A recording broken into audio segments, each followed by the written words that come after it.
والصلاة والسلام على سيد الأنبياء والمرسلين محمد النبي الأمي وعلى آله وصحبه أجمعين. أما بعد، صلح حدیبیہ کی رسول اللہ صلی اللہ علیہ وسلم اور مکی قریش په دې باندې فیصله کړې وه چې الله به تاسو راځئ او درې ورځې به مکه معظمه کې تېروئ. نو نبي علیه الصلاة وسلام ته خپله وعده یاده وه. ظاهره خبره ده چې د حرم د طواف او د عمرې او د بیت الله د زیارت یو شوق نبی علیہ الصلوۃ والسلام بیا اعلان وکړ چې په روز کال ما سره کوم کسان تللي وو نو هغه کسان به ما سره 1400 کسان او بیا احرامونه وتړل، بیا د هدیې څاروي ځان سره واغوستل. بعض روایاتو کې دا هم راځي چې نبی علیہ الصلوۃ والسلام یو دسته څه کسان 200 فوشا کسان هغې له تورې او اسلحې او د جنګ سامان ورکړی و چې که دا خلک دې خلکو هیڅ اعتماد نشته، په دې باندې هیڅ پته نه لګي، دې موږ سره جنګ ته آماده شي بیا به څه کوو. نو هغه جدا نبي علیه الصلاة والسلام روان کړ. خو عام طور باندې خلکو سیرت نګارانو هم دا خبره کړې ده چې نه، نبي علیه الصلاة والسلام صرف تورې ځان سره اخیستې دي او توره د عربو یو عام عادت و. دې ته به یې داسې اسلحه نه ویله چې دا جوړ د جنګ دپاره ده، توره خو د سړي داسې ولکه بعضې علاقو کې زموږ بعضې علاقو کې سړی چاقو ځان سره ګرځوي، زمیندار خلک ځان سره چاقو ګرځوي یا ګنۍ منۍ کوچي چې ته څه شی دي. نو دا هر علاقې ځان سره دا رواج، نو داسې توره د عربو یو عام رواج ځان سره یې توره واخیسته او لاړل مکې معظمې ته چې ورسېدو. درې ورځې هغې خلکو ورله دا مکه معظمه خالي کړې وه. دې طرف ته چې کوم کورونه دي او دې طرف ته چې کوم غونډۍ دي نو دا د مکې دا خلک ټول دغې غونډو ته ختلي. دې وجې د رسول الله صلی الله علیه وسلم یو ځل واورېده چې د خلکو دا ووي چې دا د نبي علیه الصلاة والسلام دا ملګري چې دي دا د یثرب د مدینې منورې پخوانی نوم یثرب و. سریبه یثربو معنا دا ده چې د تبو د وجې نه خلک کمزوري شي، تبې پرې راشي او بیا خپې په ځان پسې راکاږي، نو هغه تکړهوالی او هغه چستي او چابکي ترې ختمه شي. نو دا یثرب چې کوم و نو دا د تبو مرکز و. دې کې دننه به د دې آب و هوا ډېره زیاته کمزورې وه. نو دې د مکې معظمې خلکو ته خو د پخوا نه پته وه. نو بیا دا صحابه کرام هم چې دي دا ګوره دا به د بیت الله نه چې تاویږي د خپې به په ځان پسې راکاږي. رسول الله صلی الله علیه وسلم 2 حکمونه ورکړل صحابه کرامو ته په خپله. یو یې د رمل حکم ورکړ. رمل معنا دا ده چې د اوږې به داسې وهئ. یو یې د اشتباه حکم ورکړ. اشتباه معنا دا ده چې دا صادر به داسې تاووئ څنګه چې داسې صادر پر اوږه واچوئ نو دا اوږه به دې خالي کړي او د دې نه به یې لاندې داسې واچوئ نو دا اوږه به دې خالي. نو دا په اولنو 3 شوطونو کې د بیت الله نه چې تاویږي نو اولني ځل چې ته لاړ شې عمره کې یا اولنی طواف قدوم کې نو په هغې کې بیا ستا دپاره د باقي طوافونه چې ته کوې په هغې کې بیا رمل او د اشتباه ته ضرورت نشته. نو دا به دا اوږه به دې خالي کړي او داسې چې بیت الله نه تاویږي نو واړه قدمونه به هلې او دا اوږې به داسې وې. دا نبي علیه الصلاة والسلام وفرمایل چې رحم الله امرأ اراهم اليوم من نفسه قوه. الله تعالی دې په هغه سړي باندې رحم وکړي چې نن د بیت الله پر طواف کې دننه دشمنانو ته دا ښکاره کړي چې ګوره په ما کې قوت شته او ما کې طاقت شته. البته نبي علیه الصلاة والسلام د دې رکن یماني او د حجر اسود په دې منځ کې چې بالکل دا نه ښکاري، د خلک هلته دي او دلته ښکاري. نو په دې وخت کې بیا نبي علیه الصلاة والسلام چې خیر ځینې ته راشه نو بیا خیر دی لږ په قلا راځئ، دلته داسې ځای روان یې او چې هغه ځای ته ورسې نو بیا دا اوږې وال شروع کړي. دې کې مطلب څه دی؟ دې کې مطلب دشمن ته دا خبره ښکاره کول دي چې ګورئ موږ کمزوري نه یو. حالان کې د بیت الله نه طواف کول عبادت دی. عبادت خلک خدای ته دپاره کوي، لیکن دلته یوازې د الله تعالی لحاظ پکې نه دی. الله تعالی لحاظ دا دی چې بندګي حکوم خو دا هم د الله تعالی لحاظ دی چې دا دشمنان چې دي دا د خدای دشمنان دي، دا د اسلام او د شریعت او د توحید دشمنان دي. دې ته ځان هم کلک ښکاره کوو. گویا که به منځه که دا خبره کول، به منځه که دا دی خبره تصور کول چې دشمن تم ور خپل قوت او طاقت ښکارا کوم دا د الله تعالی او د الله تعالی د رسول خوخه د نبی صلی الله علیه وسلم ورته دعا کړې ده دا استباب کې دا رمل بکې حتی کې فقها او ذلك الذي دا کنز الدقائق په پرونو د شرح کته دا تبین الحقائق وایي چې کچرته تا ته زین ملاوي یو غړې نو ودرېګه خیر دی ودرېګه چې کله د لار کولاو شنو بیا وګي وار شروع دا خبره بنیادی ده بیا د نبی صلی الله علیه وسلم دا واقعه دا خو وشو ده بعد حضرات وایي چې نه بلکې نبی صلی الله علیه وسلم هغه دور ختم شو او مکه فتح شو نو دا غینه بعد دې ته بیا ضرورت نشته خود رسول الله صلی الله علیه وسلم په حجۃ الوداع کې بیا دا رملم کړی دی استبایم کړی هم کې په حجۃ الوداع کې بیا شو کافران نو دا غینه مخکې خو نبی صلی الله علیه وسلم اعلان کړی چې لا يحجن بعد العام مشرک نن د پس مشرک ته وخت نه راځي حج نه راځي حضرت عمر رضی الله تعالی عنہ خپل دور کې خپل دور خلافت کې وغه راغی او ته استبای وکړه او بیا حجر اسود استلام وکړو او بیا وی چې ما ته پته ده چې نبی صلی الله علیه وسلم چې کوم د مقصد د پاره د رمل او استبا ویلی و نو هغه وخت مش نشته خو چې نبی صلی الله علیه وسلم باندې دلته چې کولې نو چې زه سو پوریم نو نبی صلی الله علیه وسلم هغه طریقه به اختیارو وسم ځکه فقها او دالي کړی دي چې کوم سره ال تلاشي هغه رمل کوي رمل معنی وګي به وای او استبا هم کوي نو هغه وخت مسلمانان مسلمانان د ټول قوم کوم مسلمان د ځان طاقت ورخاره کوي تصور کې بدار راولې چې دا نبی صلی الله علیه وسلم دا شي کړو چې مسلمان د کافر ته دا شي کمزور نه دا څګور د اسلام دا مزاج څومره عجیب دی عبادتو کې دنهم دشمن ته د کمزور حرم کې پکار دی او ته ویلې چې بیت الله نور په قلاره دی او خپې په ځان په شراکاږي دا عبادت خدا شي په قلاره خوان کوي حضرت عمر رضی الله تعالی عنہ له وسړی راغی څه خبره کې ورته وی یاره زه خو تا نه پېژنم ویلا شه داسې څوک راوله چې تا پېژني چې ما ته ووایي چې دا څوک نو هغه لاړو بازار نه یو سړی راوستو حضرت عمر رضی الله تعالی عنہ ورته وی ته دا سړی پېژنې وی او چې زه پېژنم وی څنګه یې پېژنې ستا سره سفر شوی دی په سفر کې یو ځای پاتې شوی وی نه سفر په سفر کې سړی معلومیږي د سفر ته سفر ولې وایي سفر سپینوالي ته وایي رڼا اسفروا بالفجر اسفار سفر ته وی سفر څنګه وی لانه يسفر عن اخلاق الرجال پدې کې د سړي اخلاق راخاره کیږي را پډاګه کیږي په سفر کې کله تاسو به کتلی اجتماعي سفر چې کیږي کنه په ګاډي کې یاره چې دی هوټل کې ودرېږو بل وینه دلته نه ودرېږو ایو به ځخه دلته به ودرېږو چې ودرېږي چې ډوډۍ سړی مړه مو نه ودرېږو ته به ودرېږو دا ډوډۍ او دای ترکاری او داس هوټل له داس د ناس ته زیره په معمولی خبره کې به هر سړی پکې یو اختلاف را پیدا کوي پته لګي چې دا سړی ګوره چوچن مزاج دی دا سړی سړی کمزور دی کشما چوم دا کې سړی دی مالا ولا خبره خپکی دا سفر کې پته لګي دا څه پته نه لګي چې سړی په جماعت کې یو بلی نه راځي نو یو سفر دی او نه سفر مې نه دا کړ وې خاصه لین کړي چې خرڅول غشتل لیکړي دي وې نه دا مې نه دی کړی وې خانو گاونډي دی پاتې شوی وې گاونډي مې نه دی پاتې شوی وې ښه دا په جماعت کې لیدل او چې دا به دا سټي دا څه جوړ نیولې او موږ به کوم اوس به کوم یو طرف ته سټ جوړم او بل بل طرف ته سټ جوړم نو دا سټ جوړم ډول به مانځي کې آسان کار دی په دې باندې یو سړی زبر شو او په دې تا پیژند دا وې څه پاسه وځه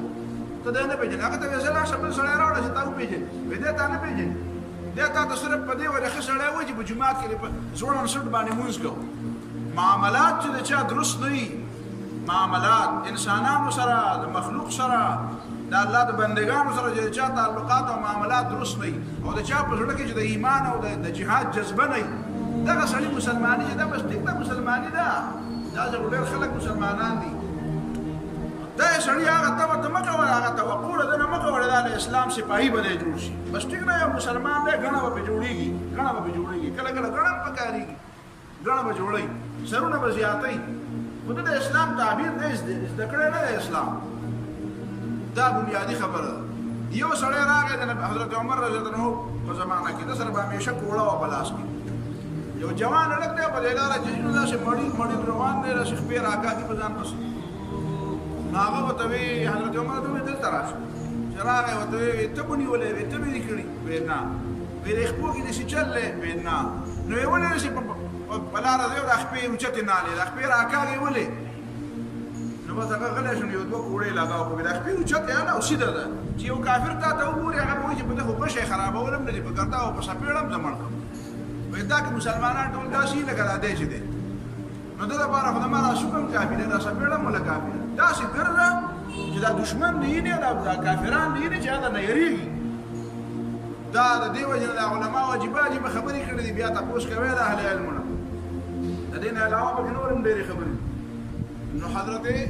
رسول الله صلی الله علیه وسلم خلکو ته د دې رمل او د دې استباع سبو دا دې به ښکاره کې دا اوږه به ښکاره کې دې ته استباع دا اوږه دا صادر به د اوږې نه لاندې کړي دا صادر د اوږې نه لاندې کول او دا اوږه ته ښکاره کول دې ته استباع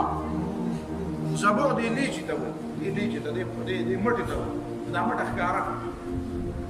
دا بعضې خلک چې حج ته لاړ شي عمرې له لاړ شي بیا ټول عمر چې کله دا احرام تړلی که نه نو بس په مخ یې دا اوږې ښکاره کړي و یاره دا اوږه راله سمه دی نور وسوځوله نو چا راته ویل چې ټول عمر یې ښکاره کوه دا ته خو وایي چې په هغه طواف کې ښکاره کول د کوم نفس څه دی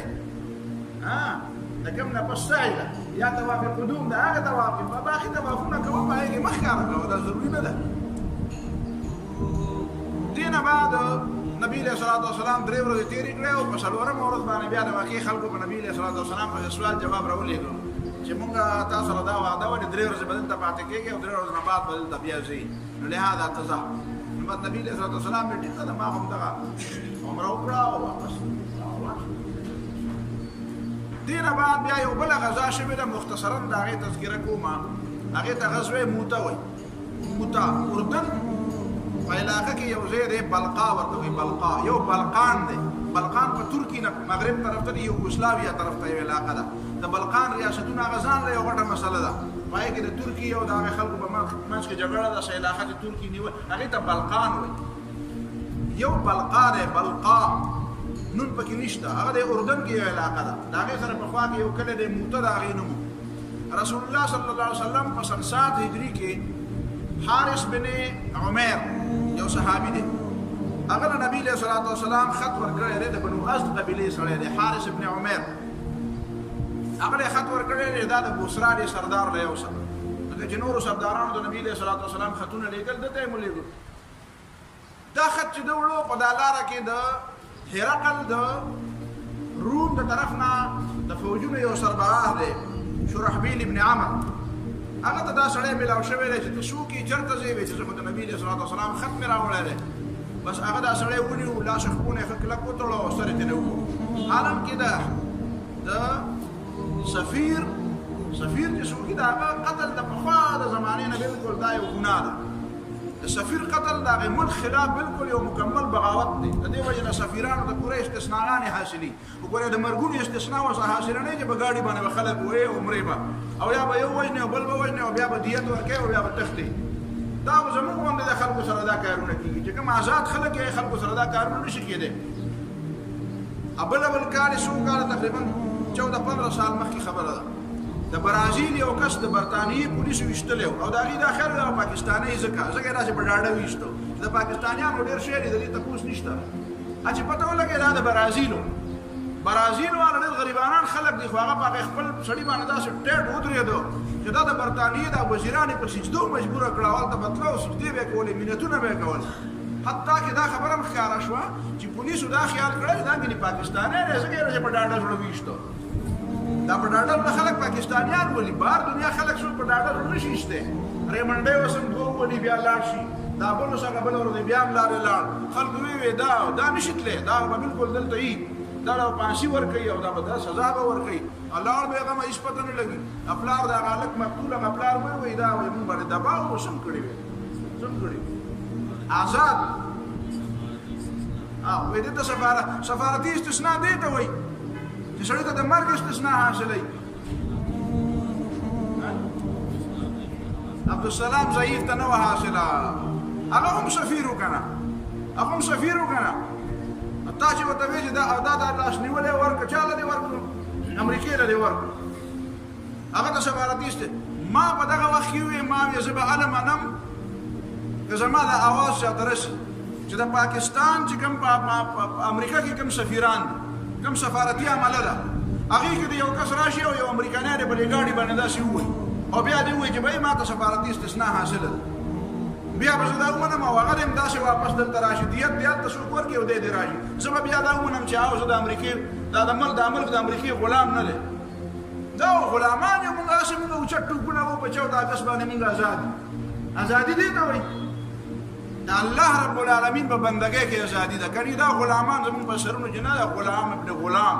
خرس ابن خرس دا هم خرس دي د دې پلاران هم خرس دي د دې نیکونه هم خرس دا د انګرېزانو خدمتګارانو د دې یو سړي نسل ولټوي د دې یو سړي د پلار نیکه نسب راولټوي د دې پلار نیکه ټول عمر د دې انګرېزانو غلامي کړې ده او د دې ملک د خرڅولو په دې ملک سودا کړې ده دې ټول عمر د انګرېزانو اسونه ساتلي دي دې ټول عمر دلته چې د ازادۍ مجاهدینو هغې باندې جاسوسي کړې ده ځکه ول انګرېزانو دا لوی لوی جاګیرونه ورکړي دي هغه خلک زموږ په سټونو دلته ناست او ته خوشحالېږې چې ازادي ده ازادي به لا نه ده حاصله شوې ازادي به لا حاصلېږي چې دغه د انګرېزانو غلامانو ته ازادي حاصله بهرحال دا ضمني خبره وه پکې راله دا صحابي وفا شهید غزوه موته نبی علیه الصلاة والسلام د بدن اخیستو دپاره 3000 کسان یو ملګری زما وجلی دی زه یې نه پرېږدم 3000 کسان نبی علیه الصلاة والسلام تیار کړو ویې لاړ شئ ورته بدل والی هماغه ځای ته به ځئ چې په کوم ځای کې زما دا ملګری وجلی او په دې کې نبی علیه الصلاة والسلام حضرت زید ابن حارثه خپل حب چې کوم متمنا یو هغه ته یې ویې جنډه به ولته والي بیا د هغې نه بعد په تا پسې جعفر ابن تیار دی جعفر ابن ابي طالب بیا په جعفر ابن ابي طالب پسې بیا عبدالله ابن رواحه دی په خپله ورته نبي علیه السلام په صفا الفاظو کې دا ووي چې زید ابن حارثه جنډه به ستا په لاس کې جنډه به کوزې نه بیا که دی شهید شو نو بیا به جنډه جعفر تیار والي بیا چې جعفر تیار شهید شو نو بیا به جنډه عبدالله ابن رواحه والي او چې عبدالله ابن رواحه بیا نو بیا د مسلمانانو خپله خوښه د ځان نه څوک نه مقرروي نبی علیه الصلاة والسلام دلته دی دا 3000 کسان لاړه هلته بلقا ته هلته چې ګوري هرقل 2 لاکه فوج مقابلې له راوړي د 3000 کسانو د مقابلې دپاره پوره 2 لاک کسان مقابلې ته راوستل جنگ شروع شو او جنډه د حضرت زید بن حارثه رضی الله تعالی عنه سره نبی علیہ الصلوۃ والسلام دلته صحابه کې بالکل آنکھوں دیکھا حال نبی علیہ السلام بیانوي نبی علیہ الصلوۃ والسلام وی حضرت زید بن حارثه سره جنډه هغه شهید شو جنډه چا واغستا جعفر تیار واغستا حضرت جعفر په دې لاس کې جنډه نیولې و دا لاس ولا کټ کړه دا دې بل لاس تکړه دا بل لاس مولا کټ کړه په دې ګوندو لاسونو باندې دا سره دې سینې سره دا جنډه نیولې دا آخر شهیدم شو جنډه پاسه حضرت عبدالله بن رواحه رضی الله تعالی عنہ پاسه دا جنډه واغستا هغه هم شهید شو صحابه کرام اوس په شوق راوړ شو پر ګرم جنگ کې حضرت خالد بن ولید رضی الله تعالی عنہ ځان له مشر شو واغستا سيف من سيوف الله دا الله تعالی په تور کې یو تور دې جنډه واغستا اوس په ګوري مسلمانانو ته الله تعالی کامیابی ورکړي بیا حضرت خالد بن ولید رضی الله تعالی عنہ په دې پوه شو چې 2 لاک کسانو او 3000 کسانو مقابله هونه کی نو حضرت خالد رضی الله تعالی عنہ سبا له داسې چلو کړل د فوج دا ترتیب بدل دشمن له دا دوکا ورکړه او دشمن سره دا چلو کړل دشمن په دې باندې پوه شو چې جوړ دي مسلمانانو له بار نه چرته مدد راغی دشمنانو باندې روک پرې وته چې دا خلک خدا سي بدل شو اندازه لګی دا چې دا دلته کوم خلک پرون دا هغه خلک نه دي دې له جوړ د بار نه مدد راغله بیا حضرت خالد ابن ولید رضی الله تعالی عنہ دا ټیکنیک داسې اختیار کړی چې کسان به جنگ کوي او څه کسان به داسې شاته کی هغوی چې دې ته وکتل چې دا یو طرف ته دونه نور خلک راغلي بل طرف ته دا دي چې دې شاته روان دي دې معنا دا ده چې دې چل جوړ کړی دی مونږ ته لکه وروسته بیا تاسو ته به پته وي چې تاسو د صلاح الدین ایوبي رحمه الله دا تاریخ ګورئ هغه به دشمن سره یو عجیبه چل کوو هغه چل به ورسره دا کوو چې هغه به همیشه هر ځای کې جنګ نه کوو هغه به د خپل میدان د خپلې خوښې یو میدان به مقرر او په هغې کې به یې جنګ کوو کله به داسې وشو چې دشمن به غوښتل چې دی دې جنګ وکړي هغه به وایي چې ته څه وایې وایه خو زه ستا په د خوښې په میدان کې جنګ نه کوم زه به په هغه میدان کې جنګ کوم چې کوم زما خوښ بیا بیا دشمن یو داسې طریقې ته یو داسې ځای ته بوته چې هغه به د ده د خوښې میدان او همیشه دپاره بیا حضرت صلاح الدین ایوبي رحمه الله د یو جنګ نه بغیر یو جنګ کې هغه دا چلې زده کوي دا ما د دشمن نه میدان د خوښې په میدان کې جنګ وکړو ځکه ما شکست وخوړ زه به همیشه دپاره بیا د دشمن د خوښې په میدان کې جنګ نه کوم زه به په هغه میدان کې جنګ کوم چې زما کوم میدان کوم دا تکنیک دا نو دا حضرت خالد بن ولید هم دا تکنیک اختیار کړو دنه به حضرت صلاح الدین ایوبی رحمه الله یې ذکر لري بیا نور خلک هم دا غنه ذکر هغه دشمنانو دا خیال کوي دا خلک چې رښتو کې دې معنا دا چې رښتو نظام جوړ کړی دی او موږ د په طریقه په دوکه میدان ته پوسی او هغه به سره سکی کنده به کنلی کله پاسه نه به تیراندازان کینه ولي که څه بل طریقه را جوړ کړی هغه خپل ملګرو ته چې وای دا څه چللې چې کله داخله رښتو جوړ تاسو ورپسې زه مې چې چلې دا جوړ کړی خو په دې نه پوي چې چلې څه جوړ کړی او په دې طریقه باندې حضرت خالد بن ولید راوته د میدان نه او راغی رسول الله صلی الله علیه وسلم ته راورسید صرف 12 کسان دنه شهیدان شول یعنی تاسو اندازه ولګئ د 2 لاکو او د 3000 مقابله ده او د 3000 کسانو نه صرف 12 کسان شهیدان شول حضرت خالد بن ولید رضی الله تعالی عنہ وایي زما په لاس کې 9 توري په دغه ورځ ماته شوي 9 توري دا توري دیوالونو نه راچولې د ګټو نه راچولې ستنو نه راچولې د بنی آدم نه راچولې جنه توري ماته شوي دي نو دا غیر خلکو مقتولینو تعداد به څومره دا به الله تعالی ته او د دې په نتیجه کې بیا د هرقل او د رسول الله صلی الله علیه وسلم د مقابله د لپاره بیا غزوه تبوک شو دا تفصيلات بیا ان شاء الله ولې دا غزوه بوتنه بعد رسول الله صلی الله علیه وسلم ته اطلاع رااله چې مکه معظمه چې کوم قریشیان دي هغه معاهده ماته کړه صلح حدیبیه ماته کړه دا ته ما ویلو چې دا دوه قبیلې چې کوم دي بنو بکر او بنو خزاعه دا د بخوانه د یو بل سره باندې جګړه چې کله صلح حدیبیه وشوه نو بنو خزاعه رسول الله صلی الله علیه وسلم سره راغلل او د نبی صلی الله علیه وسلم په لاس کې خو چې مستعمر کړی بنو بکر قبیله چې کومه و دا قریشیان سره راغله دي چې قریشیان د دې مستعمر بیا دې ورځ کې رسول الله صلی الله علیه وسلم ته اطلاع رااله چې بنو بکر قبیله لګیدلې ده او په بنو خزاعه قبیله باندې د شپې حمله کړې ده نو د دې دواړو په خپل منځ کې جګړه ټیک شو لیکن قریش له چې باغې باندې ورتل نو په کار ځکه چې قریش معاهده کړې ده او د قریش یو څو ځوانان هغه د شپې ورغلي دي او تربوزکونه والدي او ځان پټ کړی چې یاره پته ونه لګي اصله مولا ورکړي دي اسونه او خانم مولا ورکړي دي اصله مولا ورتوري او بشي او دې مولا ورکړي او ځوانان مولا او دا بنو خزاعه په جندلې دي چې دا کسان موږ سره بیګا جنگي دي دا بنو خزاعه او رسول الله صلی الله علیه وسلم ته شکایت وکړ ډېر او دردناک مرثیه ویلې او دردناک شعرونه ویلې او رسول الله صلی الله علیه وسلم ورته اشاره وکړه چې تاسو مدد وکړي بدمره وته وی چې تاسو مدد وکړي تاسو اطمینان ساتئ په دې کې چې ابو سفیان ته پته ولګېد چې زموږ غلطي شوې ده او دا خلک بنو خزاعه لاړل مدینه منورې ته هغه ته پته ولګېد چې بنو خزاعه مدینه منورې ته تللي دي او نبی علیہ الصلوۃ والسلام ته ویلي دي چې دا شان قریشیان معاهده ماته کړې هغه باندې خو به سخت رااله د مکه خلک راغونډ اوس بسکو خلکو ته وی چې دا څه چلو کا چې ته مدینه منورې ته لاړ شه او رسول الله صلی الله علیه وسلم ته وایا چې دا معاهده دوباره بیا تازه کوو هغه ځله خبره خو ماته شوې ده چې نوې معاهده وکړو د صلح حدیبیه دوباره وکړو بیا به موږ باندې الزام نه راځي ځکه دا مخکینه خبره به پاتې شي دا ابو سفیان راغی مدینه منورې ته او سیده د خپل لور کړه راغی لور د نبی علیہ الصلوۃ والسلام بیبي د حضرت ام حبیبه رضی الله تعالی عنها دا نجاشی د ولدا نکاح تړلې ده د دې خاوند چې مخکینه مړ شو نو بیا دا نبی علیہ الصلوۃ والسلام ته نجاشی نکاح ورکړ نبی علیہ الصلوۃ والسلام ته پیغام هغه نصرانی شوی او یا سوا دا ام حبیبه د نبی علیہ الصلوۃ والسلام په نکاح کې جراله او د پلار ته پته ولګی دا ابو سفیان ته نو ابو سفیان وایي چې هو الفحل لا يجدع انفه محمد صلی الله علیه وسلم دا ځوان دی چې دنه څوک پوزه نشي کټ کولای دا خلکو نه پوزه کټ کوي ځکه دا د اوس ګوره زمانه لري پړی کاوه تاسو بل مقابله څنګه کوو یو ذهني او نفسیاتي شکست دی ولا نبی علیہ الصلوۃ والسلام ګوره دا څنګه د سیرت دا موضوع هم په ذهن کې ولې مقرر کوي نبی علیہ الصلوۃ والسلام دا تصور ذهن کې راشي دا عام خلکو دا خیال لري چې نبی علیہ الصلوۃ والسلام په ځای په جمعه کې منځونه کړی دی او خلکو ته आवाज او نصیحت کړي دین علاوه خلکو د پیغمبر مبارک تصور لري چې پیغمبر نو څه کړی دی دشمن له څنګه شکست ورکړی دی او کوم جګړې او کوم جهادونه او کوم قربانۍ چې پیغمبر علیہ السلام او صحابه کړی دا غیر تفصيلات دا موږ چې ته وې دا ټول تفصیلات نه سره د سبا له تبرید تاوي چې خیر ما په سیرت باندې ډېر علم حاصل کړی نه سیرت مطالعه وکړي کتابونه وګوري بیا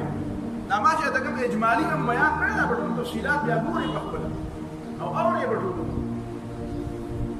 نو ته حبیبه رضی الله تعالی عنها کړه ورغه چې ورغه رسول الله د نبی صلی الله علیه وسلم د پاره په کور کې وزیو اخوانی چې کوم مشران خلک دا وی په خوانه نه یو طریقه روانه د هر چا په کور کې د مشر د پاره یو ځان لزی یو تلې وړي دلی یو بسترای کټي دا بالغ دا د مشر بابا زیره دا د کور د مشر زیره دې کې بالغ کینی ما زه معلومي اوس خو هر څه خاریان شو پته نه لګي اوس په څه بدله منتقده خو بهر حال په خوانه طریقه دا و د موږ په کور کې اوسم دا طریقه د مشر د پاره ځان لزی نو ابو سفیان راغی او هغه چې کوم کې نبی صلی الله علیه وسلم کې ناشتال تکینه حبیبه رضی پاسه دلته مکینه هغه وته وی دا زه ما لایق نه ده ابو سفیان ته وی دا زه ما لایق نه ده که زه دې زه لایق نه ما هغه وی پاسه ته پلیته د مشرک را پیغمبر علیه السلام نه ناشته زه دا وره د دې کې ناشته ته زما پلاری ال تکینه د پیغمبر په ځای مکینه دا د پیغمبر علیه السلام نه ناشته زه ته مشرک ته پلیته وی ګوره بچیا چې زمانه جدا شوی نو ګوره غړي وړي دي د کړي دی خبره لري بدل شي مطلب دا دی د مشرانو خیال نه ساتي د پلار ما او د مشرانو قدر نه کوي هغه وی ما د مشرانو قدر کړی د مشرانو قدر پیژن راغه ابو سفیان رسول الله صلی الله علیه وسلم ته وی چې داسې چللې جمعه ترا چې دا معاهده به بیرته تازه کو نبی صلی الله علیه وسلم ته نه او نو خاو نه نو بس هغه غل سره چې دا تاسو کې او څوک نه څه خبره کې ډېر بار وی نبی صلی الله علیه وسلم جواب ورغه ابو بکر صدیق رضی الله تعالی عنہ ته وجړل وی راځي نبی صلی الله علیه وسلم ته سفارش وکړي دا معاهده تازه کی هغه یاره سم کې څه وی ما خپل کار کوه حضرت عمر رضی الله تعالی عنہ ته وی هغه د خدای دشمنه دا چې دلته په اعظم ګرځي دا پټه خبره سلام معاهده تازه کول یاله سبق نور تازه د خپل لار نشه حضرت علی رضی الله تعالی عنہ لورغه هغه ته دونه باندې خبره وکړه وی په جمعات کې ودرېګا او ته وی چې راځي امن غواړو بدغه خبره وکړه چې زه د امن مرګره مو امن غواړم او بیا زه خپل لار نشه وی راځه د دې څه وی په دې بس وشي هغه وی څه خو پکېږي سم نه خو زه خو یو خبره ده وی کنو ما ځان ته اخلاص نو دې بیا جمعات تراغه وی خلکو موږ امن غواړو نو بس امن غواړو او زموږ د امن مرګري او بل لاړم السلام علیکم او دې عزت مخالفه لا نبی علیہ الصلوۃ والسلام د جنگ تیاری شروع کړه د جنگ تیاری شروع کړه او خلکو ته وی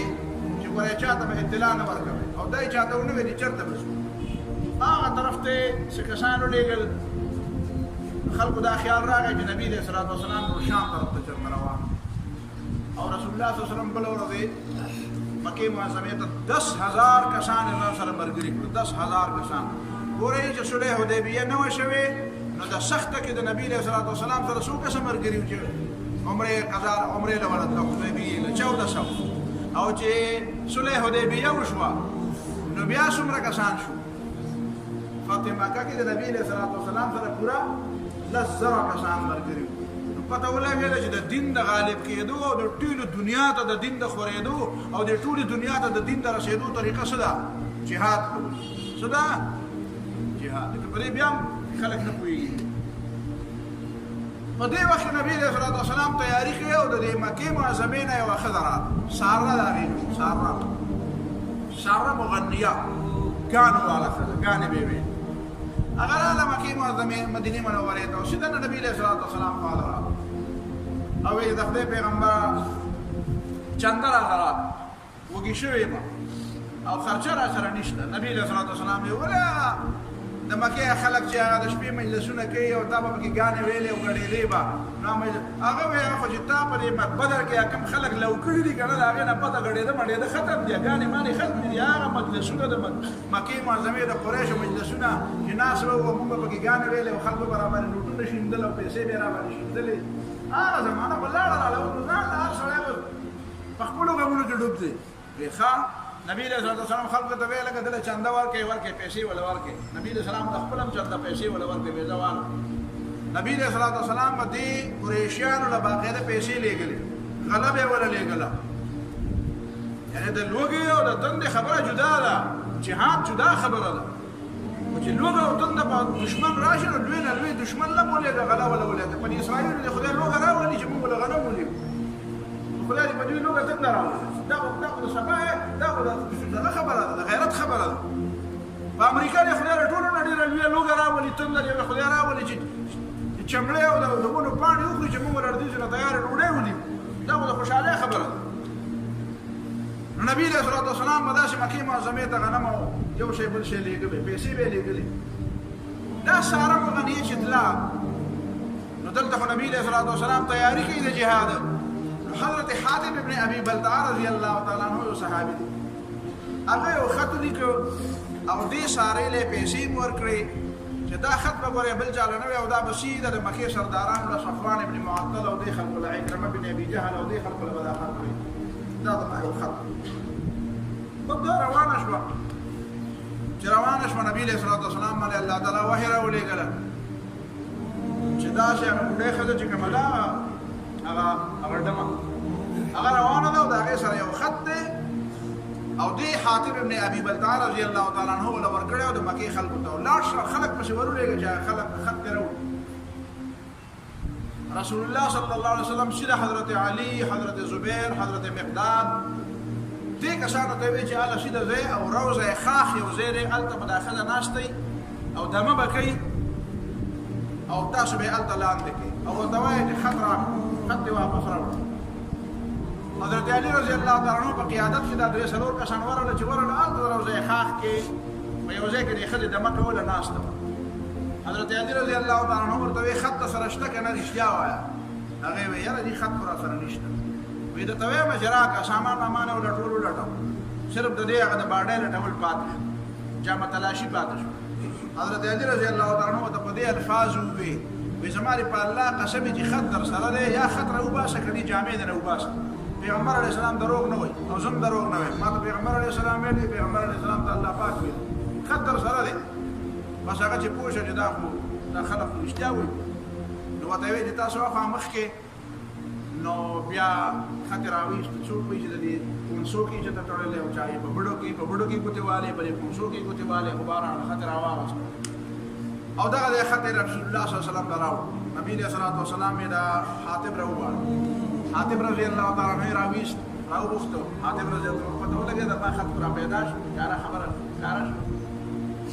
هغه د خدای پیغمبر جلدی برابر نه کې نه منافق ما نه مرتد ما نه کافر ما نه بيدین ما نه په لکه شک شته او ما خبره پوره بهاوري حضرت عمر رضی الله تعالی عنہ وایي د خدای پیغمبر دعني یا رسول الله د خدای پیغمبر پرېمه دا اضرب عنق هذا المنافق چې د منافق نه دا سټوم انه قد خان الله ورسوله والمؤمنين دا الله سره خیانت او دوکه کړی دا د پیغمبر سره کړی او د مسلمانانو سره کړی نبی علیہ الصلوۃ والسلام ته عمر لا تدري اتدري كيف تدري تثبت دا ما تدري تثبت دا لعل الله اطلع على اهل بدر تثبت دا حضرت حاتم ته بدر په غازیانو کې شامل لې دا په بدر کې غزا کړی دا د بدر غازی دی لعل الله اطلع على اهل بدر دا کې دې چې الله تعالی دې بدر والو تر اخکار شوی او ورته ویلي چې افعلوا ما شئتم فقد غفرت لكم تاسو نه جرستو سغل ته کیږي کنه ما د مخ کې نه معافي کړی دا ما د مخ کار ډېر غلط کړی او سزا به نشته سزا ولا نشته سزا الله تعالی او د مخ کې نه معافي کړی دا حضرت حاتم رضی الله تعالی عنہ بیا نبی علیہ الصلوۃ والسلام ته ها وایا دا خط دی ولې کړی کار ډېر غلط کړی دی کار دی ولې کړی هغه ته وی چې د خدای پیغمبر د ما زړه مکی قریشی نیمه د مکی باشنده نیمه زه د بار نه راغلی سړی زما پر مکه معظمه کې خپل خپلوان نشته تاسو چې دلته څومره مرګري دي دا ټول خپل خپلوان هلته موجود دا غي کال ته بچی دي نو دا بچو حفاظت کوي نو زما خپل ته څوک نشته نو ما دا خیال وکړو او په خط کې ورته دالي کړي چې الله تعالی خپل پیغمبر لا مدد کوي په هر حال ما دا خیال چې پتا سو لګي احسان زما مطلب دا دی زما الته بچی دي نو دی به زما د بچو خیال وساتي د دې وجه مې او تداخل وکړو او نور به تاسو زه په خپل زم په دې فاطمه کې په دې لښکر کې زم شامل ما منافق نه ما چې شک مې نشته په اسلام کې مرتد شوی نه ما جهاد لبم زم دې مینه مې په لړ کې نشته بس صرف د خپل بچو هغه محبت په دې مجبور کړم چې هغه سره احسان وکړم او دا اطلاع ورکړم دې باندې بیا الله تعالی سورې ممتحنه راولي یا ایها الذین آمنوا لا تتخذوا عدوي وعدوکم اولیاء تلقون الیهم بالموده دا غتر دوستي پیغامونه لګي وقد كفروا بما جاءكم من الحق او غیستا خدا حق نه انکار کړی دی یخرجون الرسول واياكم ان تؤمنوا بالله پیغمبر هم د کړي رئیس دی تاسو مؤمنان هم رئیس دی نو دا مکه وکړه بیا ټول تفصیل تاسو په سورې تحریم کې وګورئ دا سورة تحریم نه سورة ممتحنه بیا نبی علیہ الصلوۃ والسلام ورته وی چې اما هذا فقط صدقه دې سړي اشتیا وي او څه سزا یې ولا ورنکړه خو بهر حال مستدی ته پته ولګیدا چې قران وی چې دا کار دی غلط وي خدای به وجود ولا په سزا ورنکړه ځکه چې دا بدر غازی دی دوه خبره په مانځ کې خبره باندې په فرق ویګا د دې بدر د غازی مطلب دا نه و چې غلطه کوي نو غلطه ټیک ده نه دا غي مطلب دا چې غلطه ته به غلطه وي دا غلطه ولا پکار نه ده لیکن دا د سزا به وته نه ملاوي ځکه چې الله تعالی او د مخکې نه معافي کړ ډېر لوی مقام دی د بدر د غازیانو هر کې وته وي چې کار د غلط کړی بیا رسول الله صلی الله علیه وسلم روان شو کې معظمه چې روان شو په دې لار کې حضرت عباس رضی الله تعالی عنہ دا طرف نه روان دی او نبی علیہ الصلوۃ والسلام نه مخې راغی نبی علیہ الصلوۃ والسلام یې څنګه به هجرت لراله نبی علیہ الصلوۃ والسلام یې زوج موږ سره مرګره شمو په مکه ته ښه واپس شو نبی علیہ الصلوۃ والسلام سره مر الزهران ته رسول الله صلی الله علیه وسلم ورسېدو الته نبی علیہ الصلوۃ والسلام دمو کړه د مکه معظمه نه بار دی الته دمو کړه نبی علیہ الصلوۃ والسلام حضرت عباس رضی الله تعالی عنہ ورته وی د خدای پیغمبر د خپل سورلی ما راکړه نبی علیہ الصلوۃ والسلام سره یو قچره وسپینه قچره هغه باندې نبی علیہ الصلوۃ والسلام هم سورلی کوله کله هغه په پیژنده چې دا نبی علیہ السلام سورلی ده هغه حضرت عباس رضی الله تعالی عنہ ته واغسته وی زدا سپورم فوشات څوک د مکې نه مسوک راغلی نه دي نبی علیہ الصلوۃ والسلام جاسوسان هم ګرځیدو په دغه ورځو کې د ابو سفیان چې ول ډیر زیات پریشان و دبه وی چې خدای د خیر کوي چې چل بکیږي خو چې چل بکیږي دغه په خپل هو ځان معلومه چې غداري هم کړی دا چې چل بکیږي او چې سبکی ورسره یو دوه درې مرګرین دي د بار تر اوته ډېر لري پوری چې ګوري حضرت عباس رضی الله تعالی عنہ دا چې ګرځي راګرځي او دا دوه درې کسان دی یو بل سره خبرې کوي چې خبرې کوي حضرت عباس رضی الله عنہ په आवाज وي څه خبرې کوي چې ګوري حضرت ابو سفیان رضی الله تعالی عنہ دی ابو سفیان ته یې راځه ته پټه خبره وکړه څه خیرات وی رسول الله صلی الله علیه وسلم راغله د دونه فوجونه وسره د دونه فوجونه چې دا مکه والا ځان ملکی کنه او مقابله نشي کولای خطر خدای چې ما سره کینه او د پیغمبر علیه السلام له ورسو اول ته معافي وغواړه او کلمه ووایه او توبه وباسه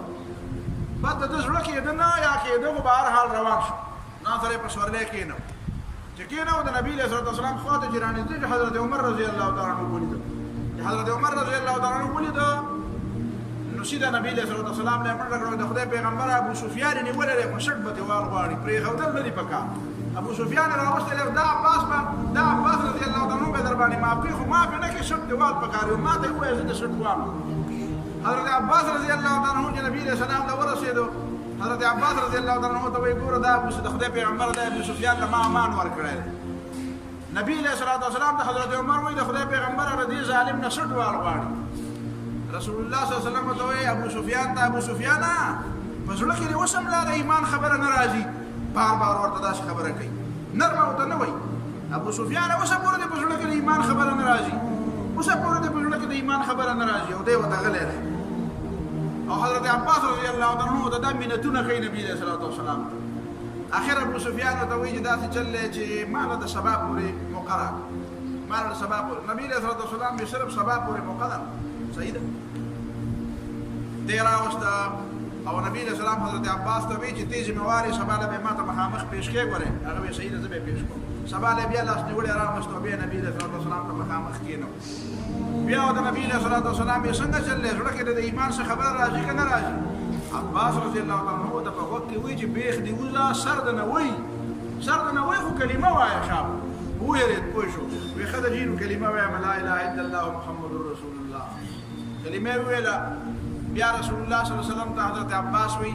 د خدای پیغمبر دا سړی په دې عزتونو او په دې ګورونو ډېر خوشحالي کې څه ګول خو لور کا کنه څه تمغه ولا ورکا نبی علیہ الصلوۃ والسلام یې زده تمغه شوه چې زه به په مکه معظمه باندې ورځم او چې څوک د بیت د ابو سفیان په کور کې دنده یې که نه به دې ټولو خلکو دپاره امن دی چې څومره لوی سړی مي او څومره لوی زما دښمن مي خو د ابو سفیان په کور کې نو بد ده حضرت عباس ورته وویل د دې نه غټه تمغه بله کړه هغه شا به منډه کړه مکې ته ځان رسوه او خلکو ته ووایه ابو سفیان مکې ته نه لاړ او خلک یې راجمع کړ خلکو ته یې ویل چې محمد صلی الله علیه وسلم راغی او درونه فوجونه ورسره دي زه خو مقابله نشم کولی صفا خبره ده دا زه خو مقابله نشم خلک ورته وایي ظالمه نو څه به کوو موږ به ووژني پرېږدي چېرته وایي زما کور دی که نه وایي ستا کور دونه کور دی پای کې به څونه خلک راځي ستا کور کې ټول خلک راځي نو لږ خلک خو نه یو هغه وایي ګوره پرې بیت الله کې کښېنئ دا هم امن دی او نبي علیه السلام دا هم ویلي دي چې چا په ځان پسې د کور دروازه بنده کړه هغه لپاره هم امن دی نو خپلو کورونو نه دننه ننوځئ خو بار ته راونوځئ دروازې په ځان پسې بندې کړئ په دې کې هنده خبر شوه د ده ښځه هنده خبر شوه او راغله او په سیرت کتابونو دا لیکلي دي ابو سفیان غټ غټ برید پرېښود د دې برید را داسې ونیو د خلکو په مخکې د دې بریدو نه ونیو داسې شاڼه و وی د مشکو د دغه د غوړ مشک په شانتې د مشک نه دا اوبه چې هغه څه ورته وایي هغې ته هغه مشکیزه چې ورته وایي که نه هغه چمړې نه جوړه ما دا دغه به پخوا به موږ چې واړه وکړې مردان کې او دلته پېښور کې اوبه به پکې اچولې او داسې به چڼکاو به یې پکې کوو اوس هم دا د چڼکاو پکې کوي وایي د هغه په شان خېټه دې نیولې ده وایي غوړي خو دې ډېر خوړلي دي خو پنډۍ دې وړې وړې دي خپله ښځه ورته وایي غوړي خو دې ډېر خوړلي دي خو پنډۍ دې وړې وړې دي او برید داسې پرېښودي دي شابه مقابله وکړه ته خو لګې وروستو کېږي څه به کوې اوس خلک به څه کوي هغه ورته وایي ای هندي وایي مقابلې نشته ځان بچ کوه ځان خلاصوه هغه ورته وایي دا ته څه کوې دا خلک به څه کوي ستا هغه مقابلې او خبرې څه شوې او وایي زه نه یم د خبرو د مقابلو نه یم رسول الله صلی الله علیه وسلم د هغه طرف نه روان دی دا لښکر یې په دوو حصو تقسیم یو حصې حضرت زبیر رضی الله تعالی عنه له قیادت ورکړو او یو حصې قیادت حضرت خالد ابن ولید له ورکړو د حضرت خالد ابن ولید داسې راتاو کړو او د حضرت زبیر رضی الله تعالی عنه داسې راتاو کړو وایي هغه د صفا په ډیرې به ما سره ملاویږي او ده ته یې دا ووایي چې دا یو مسجد فتح چې کوم دی که نه تاسو وتلي یې د مکې معظمې نه داسې د ابو قبیس طرف ته چې وځئ د مشرق طرف ته چې وځئ نو د مشرق طرف ته دې طرف ته دا غټ غر چې دی دا تراشلی دی په دې بره باندې مخکې په دې باندې مسجد بلال وملي چا به ورته مسجد هلال وي مسجد بلال دا اوس یې غټ بلډینګ دی هغه شاهانه بلډینګونه چې پکې جوړ شوي دا هغه شعب ابي طالب دی دې باندې چې داسې لږ مخکې ورشي او د نبي علیه صلات وسلام هغه کور ښکاري په دې چې د ګس طرف ته داسې ځي دا حجون علاقه ده معلا ده دا هلته قبرستان دی مخکې چې لاړ شي دلته معلا قبرستان دی خلک ورته جنت المعلا وایي جنت المعلا نه دی جنت المعلا دی دا معلا قبرستان دی دا یو دروازه ده هغې ته معلا باب المعلا ورته وایي قبرستان کې حضرت خدیجه رضی الله تعالی عنها هلته شهید وفات ده هلته هغه د هغې قبر دی لوی قبرستان دی دغلته بیا یو مسجد رایه دی یو مسجد فتح دی یو مسجد جن دی مسجد رایه او مسجد فتح یو دی دا جومات دی چې هغې کې نبي علیه صلات وسلام دپاره جنډه خفه کړې وه او دغلته بیا نبی علیه صلات وسلام راغی او دغلته یې دمه کړې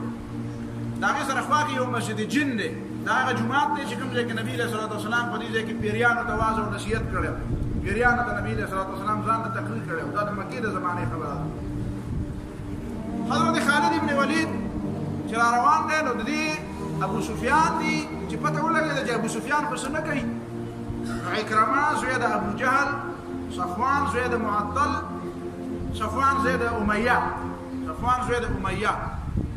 دا کسان ولګېده او سهیل ابن عمر دا درې غټ غټ سرداران عکرمه بن ابي جهل صفوان ابن امیه او سهیل ابن عمر چې هغه معاهدې لیکلې وه په صلح حدیبیه کې دې درې واړو کسانو وایي چې موږ مقابله کوو او د مکې معظمې سره جوانان چې داسې شریر غوندې ځان ته یې سوي نو دا جوانان یې ځان سره کړل او وایي چې موږ مقابله کوو موږ نه کوو د مقابلې لپاره روان شو حضرت خالد ابن ولید رضی الله تعالی عنه له مخې له ورغی او چې مخې له ورغی او لس پنځلس دولس کسان چې یې مړه کړل که نه دا باقي بیا لاړ وتښتېدل حضرت عکرمه دی وتښتېدو عکرمه بن ابي جهل دی وتښتېد لاړ چې نبي علیه صلات وسلام ویلي څو کسان داسې دي چې دا چې د بیت الله پردې نیولي که نه هم دي نه پرېږدم دا به وجنم نو په هغې کې دا کس د حضرت عکرمه بن ابي جهل هم پکې دی صفوان ابن امیه هم پکې دی سهیل هم پکې دی ابن خطل هم پکې دی ویږي په خبره باندې عبد الله ابن ابي سرح ابل ورته ته ما ویلو چې یو صحابي یو سړی نبی له صلوات والسلام ته وی چې وحی لیکا او فتبارك الله احسن الخالقين وتوي ودوي فتبارك الله احسن الخالقين ودا ما وتوي جداسي لیکا وی نبی له سلام راته وی چې دغه لیکا حالانکه وحی دغه راغلی نو دا عبد الله ابن ابي سرح دی بیا مرتد شوی دی مکه معظمه ته نبی له سلام یې چې دی کوم ځای کې ولید دی په وجه بیا دا غیر بعد ابن خطل و د نبی له صلوات والسلام مبارک شیرونه ویل نبی له صلوات والسلام یې د دوه وینځ دي د یوې نوم دی غالبا دا غي ارنب نوم دی ارنب سوې ته سوې پیژنې کنه سوې عربی دی خرگوش نو دا غي ارنب د بل وینځ دا غي ام بسعد ودا دواړه وینځ چې کوم ځای کې دا مړې کې دا خلق بیا تتر شو رسول الله صلی الله علیه وسلم مکه معظمه ته راننوتو او جراننوتو په خو باندې سور دی او بیت الله شریف تراغه چې بیت الله شریف تراغه یو لخت د نبی له صلوات والسلام سره دا بوتان ځای پر ځای پراته دي نبی له صلوات والسلام سره استلام کو بیت الله حجر اسود خپل کړ او دا غي نه بعد طواف شروع کو او طواف سره به تتبع او یو بوت به ماتو او چتاو به په خپل الله لخت چې تر بلاس کې ودا به په خپل کې ورکول او داسې به راچو بیا او دا د بوت په ماته د صحابه کرام ته به ترسه ماتوي دا 380 بوتان رسول الله صلی الله علیه وسلم مات بیا نبی له صلوات والسلام سړی ولېږه حضرت علي رضی الله تعالی عنہ ولېږه ویلاړ شه او د عثمان ابن طلحه نه چابي راوړه عثمان ابن طلحه تسره په بیت الله چابي ور دروازې نبی له سلام چې مکه معظمه کې وو یو ځل ته وی عثمان دا چابي ما دراکه زدا بیت الله دن نګورم لګل هغه ته وی ته خو صحابي ته خو دفتر دې کدin پرې ته چابي درکو نبی له سلام ته وی چې عثمان یو وخت براشي دا چابي به زما په لاس کې او چې چا دا ورکوم نو هغه به ورکو هغه ته دا ورځ خو بیا د قریشو د پاره ډیره بد ورځ وی نه د قریشو د پاره ډیره خدای عزت ورځي چې کله نبی له سلام مکه ته رانه وته کنه په عثمان په کوشش چې په زمانه علي وته نبی له سلام په حضرت علی نور قسم ور بزر کو دیکله یو چته خطه کله بل چته خطه هغه ول لاس نو کو چابي نه واغست راو نبی له سلام ته دروازه کولاو دروازه نه کړه نبی له سلام دنه نه وته چې وی کتل الته د ابراهیم علیه السلام او د اسماعیل علیه السلام تصویرونه خلکو لګولي نبی له سلام د تصویرونه رامات کې د تصویرونه راوښلو بیا نبی له سلام یو شو قدم د دروازې نه رامخې ته شو دی بیت الله کې دغه تشپکشتنی وي درېستنه دلته وي درېستنه دغلته نبی له سلام د دوستنه دی خو پرې خو دی دا یو دلته پرې خو دا درې شاته د دې یوېستنه او د دې دوستونو په دې منځ کې دوی د خې طرف تکري یوې د ګس طرف تکړه په دې ځای کې ودرې د دوه رکعاتو نه خلو حضرت بلال د نبی له سلام سره دی یو بل صحابي د نبی له سلام سره دی حضرت بلال بیا رسول الله صلی الله علیه وسلم جراوته حضرت عمر رضی الله تعالی عنہ دا آیت د نبی له سلام په خلو چې ان الله یامرکم ان تؤدوا الامانات الى اهلها الله درته حکم کوي چې امانتونه هغه چاله ورکړي چې څوک لایق دي د دې آیت په مطلب ځان کوی کې د دې اولنې مطلب دا دی چې حکمران ته وایي چې عہده هغه چاله ورکړي چې څوک لایق دي زمو عام خلق دا تصور ذهن ته نه راځي هغه عام خلکو ته وایي چې هغه امانت هغه چاله ورکړي چې څوک لایق دي نه دا حکمرانانو ته دا حکم دی ان الله یامرکم ان تؤدوا الامانات دا حکمرانانو ته دا حکم دی چې عہده او منصبونه هغه چاله ورکړي چې څوک لایق دي چې نبی رسول الله صلی الله علیه وسلم راوته حضرت علی وتوی دا چابي مال را حضرت عباس رضی الله تعالی عنہ ورته رضی الله وې دا چابي مال را ډیر زیات زوري ولګو رسول الله صلی الله علیه وسلم خاموش او د خاموشۍ نه بعد وی عثمان تاواز وکړي عثمان ابن طلحه هغه سړي چې نبی رسول الله صلی الله علیه وسلم له چابي نه ورکړ ورته وی والدا چابي او تا ته یاد دي چې تا ته ما یو ځل ویلو چې دا چابي به زما سره یا ما سره ده کنه ما سره په بالکل تاسو وی دا واچ او دا بستا په خاندان کې او تا د خاندان نه څوک نشي غشتي چې واره دي نه ظلم درسره د ډېر وخت پورې خلک یو څه پر د حضرت عثمان دی خاندان سره ده چې د خاندان کې چابي راوړه د نبی صلی الله علیه وسلم زبردست معجزه ده د فورا مسلمان شو دې معنا دا ده چې دا گویا کې د بیت الله چابي دا یو زبردست وزارت او معمولی وزارت نه وکړ معمولی نو حکم حکمرانانو ته الله تعالی حکم کوي چې تاسو عہدې منصبونه منبرې وزیرې دا په دې مه تقسیموئ چې سړی مې خوښ دی او دا مې خوښ دی او دی ګټي او دی بیلي نو ځکه یې دله تقسیموم دا نن سبا دا تقسیمونه روان دي که نه تاسو ګورئ دنیا نه خو خبر یې که نه چې څنګه تقسیمونه روان دي نو تاسو یې په ایمان ووایه داسې پکې ته څوک معلوم دی چې هغه د اهلیت په بنیاد باندې تقسیمول کوي داسې به قسم خوړی شي په دې جومات کې چې د اهلیت په بنیاد باندې او په دې بنیاد باندې سړی وزارتونه او عهدې او منصبونه او امارتونه تقسیموي چې دا به واقعي د خدای د دین په بنیاد باندې به دا چې د الله او د الله د رسول په تله برابر دی دله به یې ورکوم دا نبي علیه الصلاة والسلام ورته دا ورکړه چابي بیا رسول الله صلی الله علیه وسلم راووتو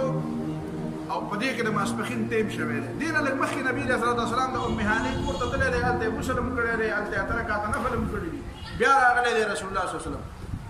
بیا حضرت بلال رضی الله تعالی عنہ ته وایي چې پاسه بانګ ووایه حضرت بلال ته وایي بانګ ووایه حضرت بلال هغه د مکې معظمې تاسو ته پته وه چې مکه معظمه کې څنګه صورتحال او یا داسې مقرره ده چې حضرت بلال د خوشحالۍ هغه اندازه تاسو نشئ لګولی نه زه لګولی نبي علیه الصلاة والسلام ته ویل د خدای پیغمبره کوم ځای کې بانګ ووایم ویې د بیت الله دی چت ته وخېږه د بیت الله دی چت ته وخېږه دلته بانګ حضرت بلال رضی الله تعالی عنه بیت الله دی چت ته وخېته او بانګ یې ووایي دا هغه بانګ به څومره مزه وه هغه صحابه به څومره په خوند هغه بانګ اورېدلی حضرت بلال به په کوم خوند دا بانګ ویلی رسول الله صلی الله علیه وسلم به په کوم خوند باندې دا بانګ اورېدلی او دا د مکې مشرکین ټول بیت الله ته راغلي وو داسې غلي ناست ځینو کسانو پکې یو بل سره ګور ګور وی یاره نو وی یاره وی داسې وهم راغی وی ګوره دې بلال ته وی دا وداسې آزاد دی چې آزاد ورکو سره هلته او لا اله الا الله محمد رسول الله پکې داسې په آزاده وی وخت یې راغی نو د دوی نمبر دی نو راغی نمبر نبی علیه الصلاة والسلام راووتو او دا ټول حرم دا مطاف د دې قریشو نه ډک دی قریشو نه ډک دی نبی علیه الصلاة والسلام مختصرې خبرې لا اله الا الله وحده لا شريك له الله نه بغیر بل خدای نشته الله یو دی دا الله شریک نشته الحمد لله الذي انجز وعده شکر دی چې الله تعالی خپل وعده پوره کړه ونصر عبده او د خپل بنده مدد یې وکړو وهزم الاحزاب وحده او ټولو ډلو له الله تعالی په یوازې شکست ورکړو ټولې ډلې شکست خورده شوې او بیا نبی علیه الصلاة والسلام فرمایل چې ان الله تعالی قد اذهب عنكم نخوة الجاهلیه الله تعالی ستاسو نه د جاهلیت هغه نشه ویسته د عربو ته وایي الله تعالی ستاسو نه د جاهلیت هغه نشه ویسته كلكم بنو آدم ټول د آدم علیه السلام بچی و آدم من تراب او آدم علیه الصلاة والسلام د خاورو نه جوړ دا خبره رسول الله صلی الله علیه وسلم وکړه او د هغې نه بعد بیا د ماسپښین لمونځ رسول الله صلی الله علیه وسلم وکړو 19 ورځې بیا نبي علیه الصلاة والسلام دلته مکه معظمه کې پاتې وو کوم خلک چې نبي علیه الصلاة والسلام د هغې په باره کې خبره کړې وه په هغې کې عبدالله بن خطل دا د بیت الله دغې پردې نیولې وې په دغه ځای کې ووجلی شو د هغې نه بعد ورپسې نور څه کسان دي چې هغوی هم دغلته نبي علیه الصلاة والسلام یو مقیس دی مقیس ابن سبابه د ده په باره کې نبي علیه السلام ویلی بیت الله پردونه لاندې دا هم مړ کې دارنګې حارس یو کس دی هغه هم ووجلی دی بیا د دې ابن خطل دا دوه وینځې دي دا هم نبي علیه الصلاة والسلام وایي بعضې کسانو ویلي یو پکې مسلمانه شوې ده عکرمه چې زوی د ابوجهل دی دی تښتېدلی دی د ده ښځه راغلې ده نبي علیه الصلاة والسلام ته یې ویلي د خدای پیغمبر دله پناه ورکړه او بس زه د دې ذمهواري اخلم زه مسلمان یم او دی به مسلمانېږي نبي علیه الصلاة والسلام یې زه به تری وم دا عکرمه زوی د ابوجهل تللی دی هلته په کښتۍ کې ناست دی تښتي چېرته یمن ته ځي شام ته ځي چېرته به ځي هلته په لاره کې طوفان راغلی دی نو هغه د کښتۍ هغه مانکۍ چې کوم دی کښتۍ چې کومه چلی هغه ویلي دي چې ګورې دا واړه واړه بوتان او لات او منات او عزا او دا واړه واړه خدایان چې دا مونږ یې جوړو ګورې دا کار نشي کولی هغه خدای ته اواز کوي چې د اسمانونو او د ځمکو بادشاه دی نو دا اکرامه وایي چې خدای دې ستاسو بیخ وباسي نو دغه خبره خو موږ ته د محمد صلی الله علیه وسلم ټول عمر کوي که نه تاسو خو به زموږ هم بیخ وایسته کورونه مو پرې راله روان کړه نو چې اصلي ځای له خبره راشي بیا وایو هغه خدای پاک کار کوي نو چې غټ غټ کارونه کولی شو دا واړه نشي کولی نو تاسو خو موږ ته دروغ وایه ټول عمر او بیا په لکه وی چې یاره که زه خدای را دې طوفان نه خلاصم زه به سیده ځم محمد صلی الله علیه وسلم ته وایم ستا دا دین به رښتیا دی دا نور هم مني خو هسې په خولۍ باندې یو څه وایم نو زړه نه دغه هم ستا دا دین مني په دې کې ورته د ښځې سوال جواب ورسېدو واپس راغی او رسول الله صلی الله علیه وسلم ته او مسلمان شو نبی علیہ الصلوۃ والسلام ول امان ورکړو امان ول عبد الله ابن ابي سرح چې دا نبی علیہ الصلوۃ والسلام باندې دا الزام لګولیو چې دا وحی په دنه راشي چې څوک یو تسوی نو هغه په کې لیکي هغه حضرت عثمان رضی الله تعالی عنہ پناه ورکړي دغه د نبی علیہ الصلوۃ والسلام مخې له راوست او دا ورته وی عبد الله ابن ابي سرح چې ما موافق نبی علیہ الصلوۃ والسلام ته موافق بیا ول دې مخې دراره ما موافق نبی علیہ الصلوۃ والسلام دې طرف ته موافق بیا دې طرف ته موافق اخر په دریم ځل باندې بیا وې زما معاف شوی بیا چې معافي کړو نو بیا صحابه ته وی چې ما ته دې طرف ته مخ واړو نو پتہ شو خيار سره نه د شټه ته والے وي یو صحابي نبی علیہ الصلوۃ والسلام ته وی د خدای پیغمبر په سترګه کې بدراته اشاره کړې وې کنه نبی علیہ الصلوۃ والسلام پیغمبر په سترګه کې اشاره نه کوي چې ما ته مخ واړو په پتہ ولګي نه مانم کنه نه معاف کوم نو چې ما ته مخ واړو تاسو به شټ والے وي اخر چې هغه بار ما معافي وختنه اخر به وته او تاسو وژنه نو دا عبد الله ابن ابي سرح په دې طریقه باندې لاش عکرمه بن ابي جهل په دې طریقه باندې آزاد صفوان د نبی له صلوات والسلام مخې راغی دلم چا پناه ور کړی و غالبا حضرت عثمان ته نو یا چا ول پناه ور کړی دته نبی له صلوات والسلام به وایا کنه ويا رجی ما ته صرف 2 میاشتې انتظار او نبی له سلام عزت ته 3 میاشتې انتظار مطلب ورته بیا راغی بیا واپس مسلمان شو 2 میاشتې کې دغه مسلمان شو د دې غزوه ثقيف نه مخکې البته هوتره هغه وخت هغه مسلمان شوی غالبا د غزوه ثقيف درسته مسلمان شوی دی دا د هندم راغله هندا نبی علیہ الصلوۃ والسلام ناز حضرت عمر فاروق رضی الله تعالی عنہ ناز خلق راضی بیعت کوي راضی حضرت عمر په لاس کې لاس دی کړه د نبی علیہ الصلوۃ والسلام په لاس کې زنانم راضی پرې کې یو زنانه راغله کومه پردې کړې ده چې پردې کړې ده مطلب دا دی چې مسلمان شم د مسلمانۍ اعلان به وکړ دغه هندي مبارک هم نبی علیہ السلام ویلو چې دا ملکه نو دی وی د زمانه سو خبر نشي نوراله کلمې ویل مسلمان شو چې کلمه لا اله الا الله محمد رسول الله وی بیا حضرت عمر رضی الله تعالی عنہ ته خوایا وایا چې شرک بنکې وی بس شرک نه کو شرک پر ختم شرک دور لاړ ورته وی خزنا بنکې وی ښا وی دا چې خزبه می چې بلار او مور الهی او غم لا زنا کوي وی خبره ته چې نه به کوي خجی نه به نم کړی دا نه به کو مخکې مونږ نه کړی بیا به نه وی خپل بچی به نه وژنه وی یاره جی مونږ خو نه دی وجلی مونږ نه دی وجلی خو چې مونږ خو ډېر په ناز او په انداز لیکلي خو تاسو را بیا موږ د دې زوی حنظله نوم ده حنظله بن ابي سفيان دا په بدر کې وجلی شوی وی مونږ ډېر په ناز لیکلي خو تاسو را لمړو کړنو حضرت عمر رضی الله تعالی عنہ ته وی ښا وی ته هندې وی ها ته هندې حضرت عمر رضی الله عنه نو خان د داسې په شا پرې وته مطلب دا دی چې موږ له